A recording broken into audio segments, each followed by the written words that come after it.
कराची, एक ऐसा शहर जो दिन में जागता है मगर रात को सांस रोक लेता है।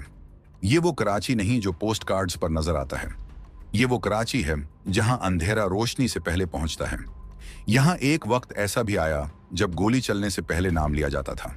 वो नाम कोई आम नाम नहीं था, वो नाम था अजीर बलूच।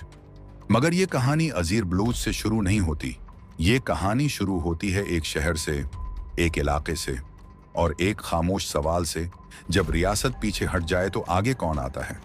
लियारी, कराची का सबसे पुराना इलाका। यहाँ की गलियां तंग हैं मगर कहानियां बहुत लंबी। यहाँ गुर्बत नई बात नहीं, यहाँ महरूमी विरासत में मिलती है। नस्ल दर नस्ल लोग देखते आए कि ताकत हमेशा उनके खिलाफ खड़ी होती है। जब पानी नहीं मिलता, जब नौकरी नहीं मिलती, जब इंसाफ नहीं मिलता, तो लोग कानून से नहीं ताकत से सवाल करते हैं। और लियारी में ताकत की जबान हमेशा बंदूक रही है। यही वो जमीन थी जहां से कराची की गैंगवार ने आंख खोली। सवाल ये नहीं कि लियारी में असलहा क्यों आया, उसल सवाल ये है उसे रोकने वाला कौन था। जब थाने कमजोर हों, जब अदालतें दौर हों, जब सियासत सिर्फ नारा बन जाए, तो फिर लोग खुद फैसला करने लगते हैं कि कौन सही है और कौन ताकतूर। यहीं से गैंग लीडर पैदा नहीं होते, यहीं से मुहाफिज पैदा होते हैं। लेकिन हर मुहाफिज ज्यादा देर मुहाफिज नहीं रहता। रहमान डिकीत। लियारी में यह नाम आज भी दो तरह से लिया जाता है। कुछ कहते हैं वो मुजरिम था, कुछ कहते हैं वो उनका आखिरी सहारा था। रहमान रियासत के खिलाफ नहीं लड़ता था, वो रियासत की गैर मौजूदगी में जगह बना रहा था। लेकिन ताकत जब हद से बढ़ जाए तो इंजाम एक ही होता है। रहमान डिकीत मारा गया और लियारी में एक खला पैदा हुआ, ताकत का खला। ताकत का खला कभी देर तक खाली नहीं रहता। जहां एक नाम गड़ता है वहां दूसरा नाम खामोशी से उठता है। रहमान के बाद लियारी ने शोर नहीं सुना, लियारी ने खामोश कदमों की आवाज सुनी। ये कदम नारे नहीं लगाते थे, ये कदम दरवाजे खटखटाते थे। और इन कदमों के पीछे एक चेहरा था जो इस वक्त ज्यादा लोगों को नहीं मालूम था। इस चेहरे का नाम था अजीर बलूच। मगर ये अभी सिर्फ आगाज था, असल कहानी अब शुरू होने वाली थी। रहमान डाकित के बाद लियारी में किसी ने जश्न नहीं मनाया, क्योंकि सब जानते थे ताकत मर नहीं जाती, सिर्फ हाथ बदलती है। अजीर बलूच अचानक सामने नहीं आया, वो जलसों में नजर नहीं आया, वो बैनर्स पर नहीं छाया। वो खामोश रहा, लेकिन इसी खामोशी में वो काम करता रहा जो शोर मचाने वाले कभी नहीं कर पाते। राबिते, वफादारियां और खौफ। रहमान के मरने के बाद उसके लोग बिखर नहीं गए, वो इंतजार में थे। उन्हें किसी ऐसे शख्स की तलाश थी जो चीखे नहीं बल्कि हुक्म दे। अजीर बलूच उनके सामने हीरो बनकर नहीं आया, वो मसला हल करने वाला बनकर आया। किसी का झगड़ा, अजीर। किसी का अगवा, अजीर। किसी को इसलहा चाहिए, अजीर। और आहिस्ता आहिस्ता एक गैर एलानिया फैसला हो गया। ताकत का मरकज बदल चुका था। अजीर बलूच की हकमरानी तकरीरों पर नहीं थी, वो खौफ पर थी। ये खौफ अचानक नहीं फैलता, ये मंसूबे से फैलाया जाता है। पहले एक मिसाल कायम की जाती है, फिर खामोशी, फिर अफवाह और आखिर में पूरा इलाका बगैर कहे मान लेता है। लियारी में दुकानें बंद होने लगी फोन कॉल से। ये ताकत नहीं थी, ये कंट्रोल था। उगवा बराए तावान अब जर्म नहीं रहा था, ये बिजनेस बन चुका था। कौन महफूज है, कौन नहीं, ये फैसला कानून नहीं करता था, ये फैसला एक फोन कॉल करती थी। और जब पैसा आने लगा तो असलहा आया, जब असलहा आया तो हदें टूट गईं। अब बात इलाके की नहीं रही थी, अब बात पूरे कराची की थी। सवाल वही था जो हर शहरी पूछता है, पुलिस कहाँ थी? जवाब सादा नहीं, कुछ डरते थे, कुछ बकते थे और कुछ आंखें बंद कर लेते थे।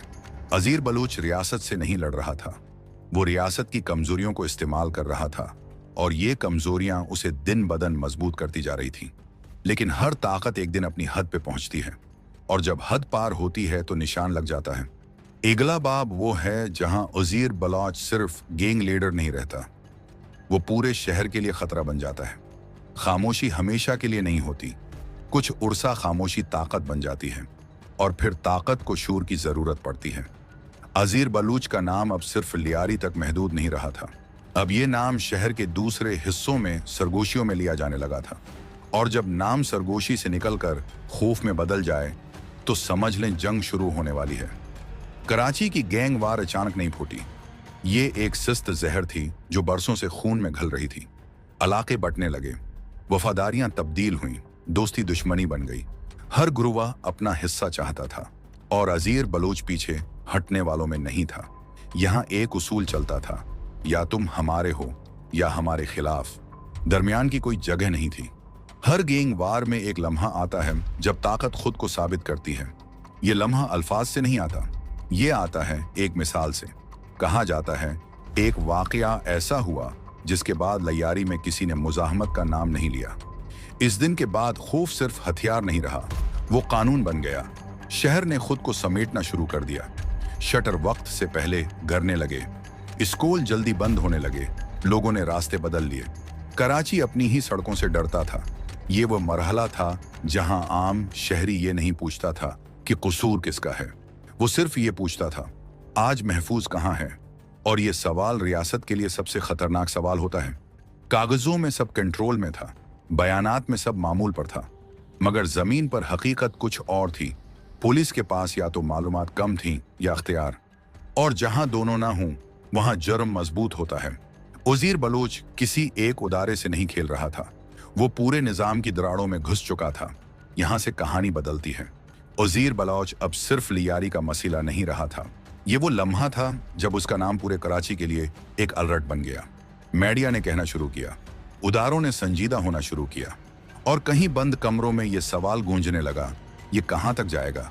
क्योंकि जब जर्म शहर को यरगमाल बना ले तो फिर या तो रियासत हरकत में आती है या तारीख लिखी जाती है। इगलाबाब वो है जहां अजीर बलूच सिर्फ एक नाम नहीं रहता, वो रियासत के लिए चैलेंज बन जाता है। जब जुर्म शहर को यरगमाल बना ले तो रियासत के पास दो ही रास्ते बचते हैं, या खामोशी या ताकत।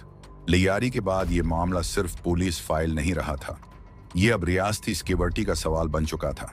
अजीर बलूच अब एक गैंग लीडर नहीं था, वो एक रेड लाइन बन चुका था, और जब कोई शख्स रेड लाइन बन जाए तो फिर उसके दिन गने जाते हैं। रियासत शोर नहीं मचाती, रियासत इंतजार करती है। खामोशी से दायरा तंग किया जाता है, राब्ते ट्रीस होते हैं, हरकतें नोट होती हैं, दोस्त दुश्मन बनने लगते हैं। ये वो मरहला होता है जहां ताकतूर भी अकेला महसूस करने लगता है, और अजीर बलूच पहली बार अकेला होने लगा था। अजीर बलूच के पास सिर्फ इसलाह नहीं था, उसके पास राज थे, ऐसे राज जो सिर्फ जुर्म तक महदूद नहीं होते, ऐसे राज जो ताकत के ऐवानों तक जाते हैं। यही वजह थी कि यह फैसला आसान नहीं था कि अजीर बलूच के साथ क्या किया जाए, क्योंकि कुछ सच सामने आ जाए तो नुकसान सबका होता है। फिर वो दिन आया जिसका इंतजार था। अप्रैल 2016 अजीर बलूच गिरफ्तार कर लिया गया। शहर ने सुख का सांस लिया। लियारी ने खामोशी से देखा, लेकिन यह गिरफ्तारी आम नहीं थी। यह सिर्फ एक शख्स की गिरफ्तारी नहीं थी, ये कई कहानियों का दरवाजा खुलने जैसी थी। अजीर बलूच ने बोलना शुरू किया, नाम, तारीखें, तफसील, कुछ चीजें रिकॉर्ड पर आएं, कुछ रिकॉर्ड तक भी न पहुंच सकें, और फिर खामोशी आ गई। फाइलें बंद हो गईं, बयानात रख गए, क्योंकि हर सच सच बनने के काबिल नहीं होता। आज अजीर बलूच जिंदा है, कैद में है, खामोश है, लेकिन सवाल कैद में नहीं है, क्योंकि अगर एक अजीर गया है तो सवाल अब भी यही है, क्या मसला एक शख्स था या वो निजाम जिसने उसे बनाया? ये कहानी हमें ये सिखाती है कि जर्म अचानक पैदा नहीं होता। जर्म वो खला होता है जो इंसाफ की गैर मौजूदगी में खुद को भर लेता है। जब रियासत देर से पहुंचे तो बंदूक पहले पहुंच जाती है, और जब मुआशरा खौफ से समझौता कर ले तो फिर मुजरिम मजबूत हो जाता है। अजीर बलूच एक इंजाम था, आगाज नहीं। अगर हमने आगाज को न बदला तो इंजाम बार बार दोहराता रहेगा।